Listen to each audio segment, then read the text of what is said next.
Hey there. This video is to explain the difference and I guess the uses for items, questions, and features. These are all kind of terms and options you're going to see in the assessment builder. And I think it's just kind of important to kind of know the difference and to know what's out there. So I'm going to show you some examples first of all, and then kind of explain it along the way. And then we'll do like a little create. So I am in assessments right now, and I'm going to look at um, this assessment that I made for a sixth grade reading final. So I'm going to open it up and we'll go ahead and just check it out. So just looking at it here, you can see that it's 36 points, and I only bring that to your attention just because I'm going to show you something in just a second. Okay, so when I open up the preview, first notice that I have separated I put the article. There are two different articles and some graphics and things that the kids need to look at to answer these questions. So I've changed the layout of the assessment so that those are always on the screen at the same time that the questions are on the screen. So these articles that you see over here, they're part of the assessment, but they're a feature in the assessment, and the feature is called passage. So I'm going to show you that in a second, but I just wanted to show you kind of the relationship between a feature and the questions and the items and how they might look on the screen. And so notice here that you're seeing an item preview here. So an item in Otus assessments is a collection of questions and features. Okay, so the easiest way I can kind of think of it is, imagine the ACT test, and you've got this passage and 10 questions that all refer to this one passage. That entire collection would be an item on the test, but within that item, there's a passage and 10 questions. Okay, so Otis kind of mirrors that, the way that you can set things up. So just kind of keep that in mind. So everything you see on my screen right now is one single item, but it's composed of two features, two passages. There are two different articles on there, and then I don't know, like 36 questions, honestly, all in one item. Okay, so depending on how you want to set it up and lay it out, sometimes I can fit everything into one item, and sometimes I have to chunk different items together. So just letting you know that that's up to you and up to how you want your assessment to look. So let's go into, let me go back to my assessments. And I want to show you this Workshop Wednesday with a calculator. So I made this for a teacher in middle school, and it has 10 items. Okay, so down the side you can see 10 items. I did set these up separately. They're all kind of different multiple choice questions, and it didn't really feel like they could all be in the same item. So I set them up as 10 different items. And she wanted, like the last few, to have a calculator option with them, similar to their state testing. When they're doing a math thing, they can have a little pop-up calculator on screen. Otis can do that also. That is a feature. Remember that word, a feature in assessment. So I think 7 has one. So let's look at 7. Yes. Okay. So here's an item preview of question 7. So notice I've got the setup for the question here, and then right here on the screen with this item and this question is this little calculator button that the kids can click on and never have to leave this site. So I'll go ahead and click on it, and a little calculator. It doesn't work in preview mode, but anyway, it does work when it's in real mode. But anyway, you can see that a calculator is actually embedded in that question, and that is one of the features that you can add. Okay, so I'm going to go back to assessments, and I'll just go into create assessments like we might create one.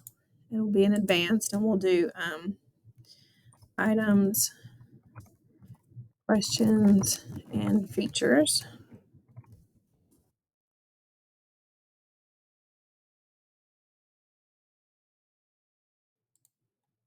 Okay. All right. So when this pops up, it takes a little bit for it to create. Notice this is an item bank. And remember, an item is a collection of features and questions. So it can have multiple of both in one item. And what I kind of like, once you start building an item bank, what you're going to see, every item I have ever created is here available for me. And if you kind of look here at, I name it something, but then below it you can tell here I have multiple choice, 12 other questions. I've embedded a calculator in some of them, and I've embedded 2 passages just in that. Okay. And I've been doing a lot of things for science. Let me scroll down a little bit. So here is a short text and a calculator. These were some of those Workshop Wednesday that I showed you earlier. Here's is an add text to image, a fill in the blank, and a passage. So you can kind of see different combinations of, of whatever you need to make your assessment. So to create a new one, you just click create, and then you give it some sort of a title. So we'll name it features, items, and questions. And then you hit the plus new button. And this is where a lot of people, I think, miss this because it defaults to questions. So they automatically just start, choosing multiple choice or choosing an open-ended question or whatever they're doing. And they even miss that this features button is even there. So I'll come back to questions in a minute, or you probably are already familiar with that part. But if you click on features, these are all of the little additions that you can add to an item, right? An item in Otus, in an Otus assessment. So, like we saw before, I could have had like 10 math questions in one item and had a calculator built into the screen so that they have access to it throughout the entire item. Now, if you move items, you need to add another calculator back because the feature is attached to that single item. Okay, but you can add a protractor, an image. You can embed an image to be there for everything. The ones that I use the most, obviously, are calculator, and I have used scientific calculator and regular calculator. I've used the ruler on a question before. One of the elementary teachers asked if Otis could do anything, because there's a measuring standard in elementary for kids, and I said yes. So I've embedded a ruler for a question, and there is a passage. I use this one a lot. So anytime I have like an excerpt or an article that someone needs to read, and then I have questions based on that reading, I'll attach the passage as an item or a feature in an item, and then I'll put the questions there beside it. So there's Desmos calculator you can add in there, and just other, some pretty cool things that you can do with these features. I'm going to go back to questions um, for a second and just know that I think Otis has something like 120 question types. Okay. So there are so many. I don't know them all. I have not used them all, but I ask teachers all the time to please send me your assessments so that I can create one for you. I do that not only to help you, but I also want to learn what all question types are out there. The math ones kind of blow my mind, the things that it will create. So I'm learning all the time, especially, I don't get to use this as much as you all get to, but there are all different kinds to choose from. So if you kind of know what you want to do, you can ask me and I might know exactly the one to do. You can check with Otis Help, or you can just scroll through here. If you type in the search bar, like if you've got an image that you want kids to label, you can just type in label, and here are all the ones that involve labeling something. You can do a label with a drop down. You can do a label and make them actually type in what it is that you want. So it's just kind of until you learn the ones that you're going to use the most, this is kind of just pick and choose what you can find. And then you can add different question types in there. An item can have a multiple choice question, and then a short answer question, and then a label with a drag and drop. So you can kind of mix and match everything that you want into your item. I'm going to just choose one because I want to show you. You would put the prompt here. So label the image You can do more, but I'm going to just edit this image. See what I've got in my pictures. I'll use this one. I'm not even sure what it's of. Okay. Some convergent boundaries. So we'll go with that. Um, Here is where you select the response containers. I'm not really showing you how to do this, so I'm just going to leave that honestly because that's not what I want to show you. And I'm going to save that.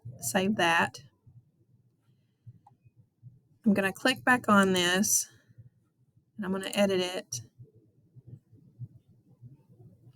And I'm going to go into settings here because when you start adding um, features and questions and items and you get multiple ones going on, I highly recommend you going into settings. And if you remember on that very first assessment that I showed you, I had 2 columns and I had the article on one and the questions down the other. This is where I did that. Okay. And you can determine the percentage of the split. So if it's just a 50-50 split, I try to make them as even as possible. It's impossible sometimes. So I just try to get as close as I can. But you can do like a 50-50 split. That means that your page will be 50. So something's going to be half the page and something is half. I just kind of have to play around with that till I get it the way I want it. And then I always do show vertical divider. That way, if you do have just questions on one side and questions on the other, it gives the kids like a visual split of it. So I'm going to click apply here. And now you can see my screen has 2 columns, right? And I have one question here. I can add a new one here. I can add a feature there. So I could add a passage there or a picture just to be there to reference, remember, while the kids are taking the test. Or, let me hide this, there's a plus sign below. So you're building this just the way the kids are going to see it. So if you want them to answer this question and then move right here to this question, you can either add another question or a feature here. Let's add a feature. We'll just add an image to embed.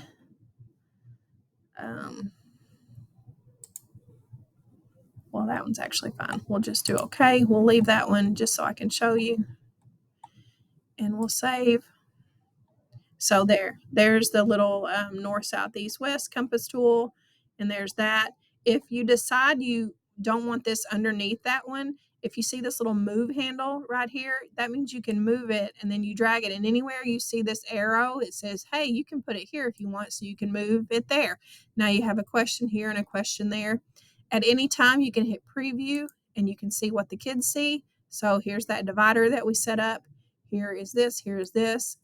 This actually can move around, which is kind of cool. Look, it'll even spin. So cool, right? It's interactive there for the kids.